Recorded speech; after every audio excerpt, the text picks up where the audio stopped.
Hi guys, welcome back to my channel. My name is Christian. If it's your first time seeing me, go ahead and like this video because I know you're gonna like it already. Subscribe and turn on those post notifications so you never miss another upload. And if you already are subscribed, then hey girl, welcome back. So hope you guys have been doing good, feeling good, all of that good stuff. Today we're going to be talking about the phases of the moon and the effect that they have on us. Every Monday on my Instagram, I do a spiritual Q&A, basically like a poll. You guys know where you can leave, questions or whatever on Instagram stories. So I do that every Monday. So make sure you guys are following me on Instagram so you guys can participate in the spiritual Q&A. I answer everybody's questions. I'll either DM you an answer or I'll put the answer on my story if it's something that, other people, can possibly relate to or use as well. And some of the questions I saved to a highlight on my page. So y'all should definitely check that out. But I had a really good question about the phases of the moon, just besides a full moon and a new moon, and basically what the different energies mean and how they affect us. So I thought that this was a very, very good idea for an awesome video. So we're going to be doing that video today.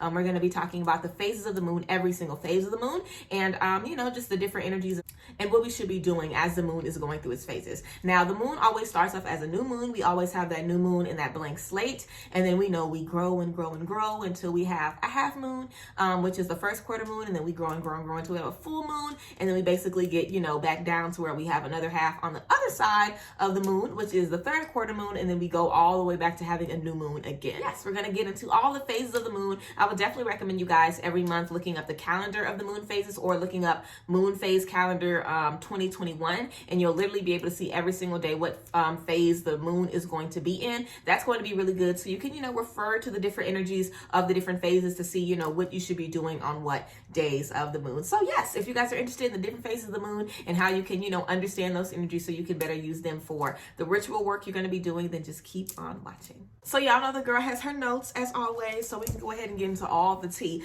It's not too much, but it's still a good amount. So let's go ahead and get right into it with the new moon. Okay, so of course we're starting with the new moon. We always know that looks like typically no moon. It looks like we can't see it at all, but this is always a time for good new beginnings, new plans, and just getting ready for some new positive energy. The moon cycle can definitely be referred to, a new moon is starting off as things that's new and fresh, and it's kind of like as we're going through the moon cycles, things are changing, things are coming, and things are going, and then we end up again at that new fresh state, always coming back to a new moon. So yes, the new moon is all about new beginnings, a fresh start. It's a great time to make new projects, also a great time for planning ahead. It's also, the darkness is representing, a beginning, a fresh new start, and the energy being cleared. So it's a really good time to clear out your energy, do a good sage, do a good Palo Santo, as always. So yeah, also it's a good time to let the universe know what you're going to be doing. Typically when we have a new moon, it's a good time to start planning for what we want in the future, make goals, think about the long term, think about new plans and new ideas and kind of get the ground running on things.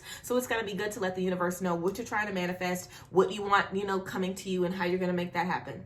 It's also good to create a personal ritual that you do for the new moon, basically something you do every time that ushers in new energies and clears out the old ones. So that could be something that you think about doing. You can have a personalized ritual for any phase of the moon, but specifically have something you always do for the new moon.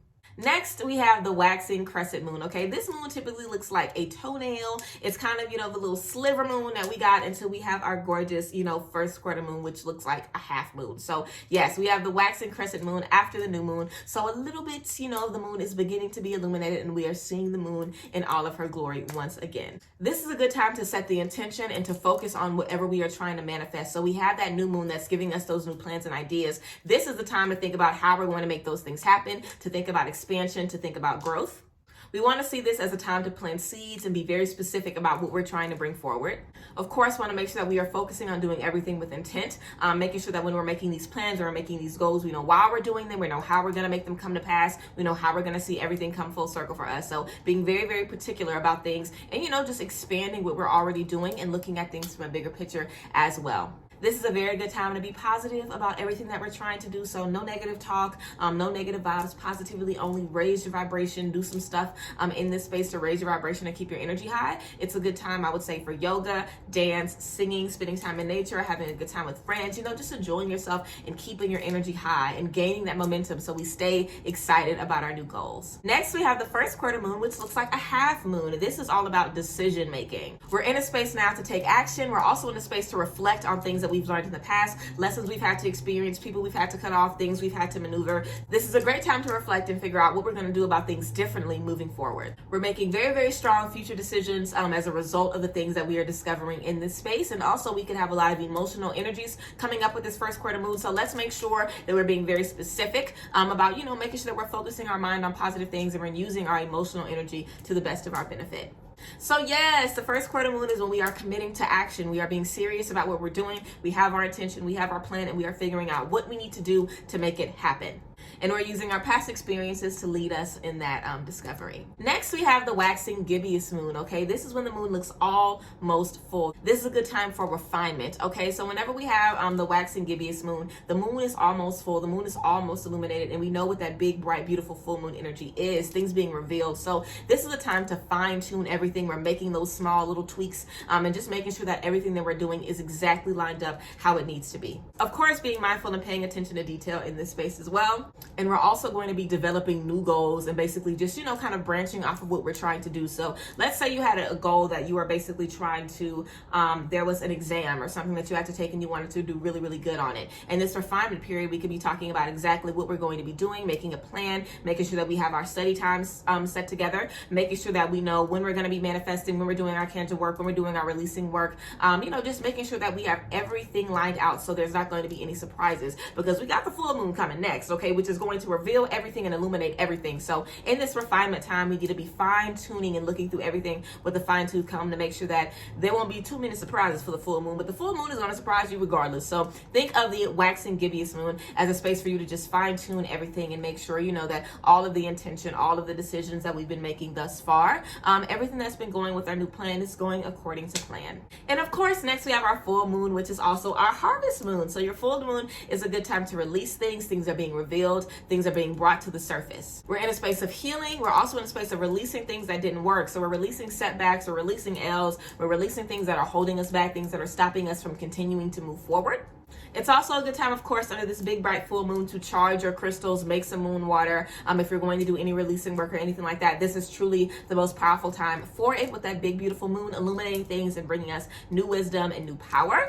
And of course, we need to be mindful as well that there always are intense emotional energies surrounding us on the full moon, girl. So we have to make sure in this full moon space, that we are being mindful of our energies, being mindful of conversations, communication, and things like that, because we know that the emotions are running high. So we want to make sure that we can do what we can to support each other and support ourselves in this full moon time. So releasing things being revealed and looking out for that strong, powerful emotional energy that we all are going to be dealing with. Next, we have our waning gibbous moons. So the next few phases of the moon is basically whenever the moon is kind of losing its illumination and the shadow is basically starting to cover it back up, and it's going to end up being, the new moon again. So in this space, we have the waning gibbous moon, and which is a very good time for reflection, also a good time for gratitude. So in this space, we want to make a gratitude list, express gratitude for the things that we released and the things that we're going to be moving towards. So a very good time to be grateful and, just show a spirit of appreciation when we have the waning gibbous moon. It's also a good time to make sure that we're really getting rid of any bad habits or, anything that could be possibly, be sticking around us in the space of being grateful. What is stopping us from being grateful, what is stopping us from appreciating what we have around us and making sure that we're tapping into those things. Next, we have a third quarter moon, which literally looks like the first quarter moon. It looks just like a half moon. It's just on the other side of the moon. So the third quarter moon is a very good time, a very big time for forgiveness. This is a space for us to let things go, for us to forgive ourselves for anything that we've done, to forgive anyone else for anything that they have done to us, just releasing heavy energies that we're holding onto us. Definitely some of that full moon energy as well, just forgiving ourselves for things, and just thinking back over old situations and releasing old energies that we could still be holding on to. Of course, we are getting ready for a new moon in this space, so we're preparing for the future. We're preparing to get anything out of our space that doesn't need to be there. And we're also reevaluating the space that we're in because we know we're moving into something bigger and better. This is also a good time to look at the bigger picture, have a universal perspective, and just be able to, see things from every area and every angle. And again, we have a spirit of forgiveness with this third quarter moon. So yes. And then we have the waning crescent moon, whenever the little crescent, the little sliver is on the other side and it's about to travel back around and the moon is about to be a new moon again, fully shadowed. So whenever we have the waning crescent moon, It is the energy of surrender, okay? This is the energy of being mindful of what we have control over and just kind of letting God do the work.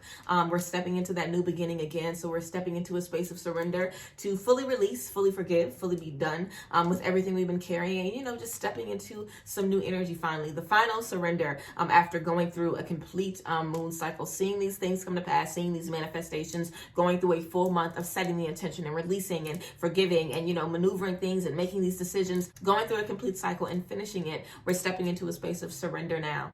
We're going with the flow in this space as well. We are ending the moon cycle, stepping into another one. And it's also a good time to detach and rest. So relax yourself, relax your spirit, relax your energy. And just, you know, be close to friends and family in this space. Relax, detach, and, you know, surrender a little bit. Don't allow anything, you know, from the last month to linger. This is the time really to just kind of be like, okay, whatever I couldn't do with the last month, bye girl. We about to step into some new plans, some new things. So yes, that is basically all of the tea about every different phase of the moon. I hope you guys found this video informative and that you guys refer back here. You know, if you're interested in doing something for every phase of the moon, I did give you guys a few little activities that you could do for different phases of the moon. So yes, I hope you guys enjoyed this video. I definitely enjoyed figuring out some more tea about some moon phases that I didn't even know. So if you guys have any other questions or any videos that you would like to see made, please leave a suggestion for me down below in the comment section. I love you guys very, very much. I cannot wait to see you guys again as always. And yeah, thank you guys for being here. I hope you guys love this video and I will see you guys next time. Bye guys.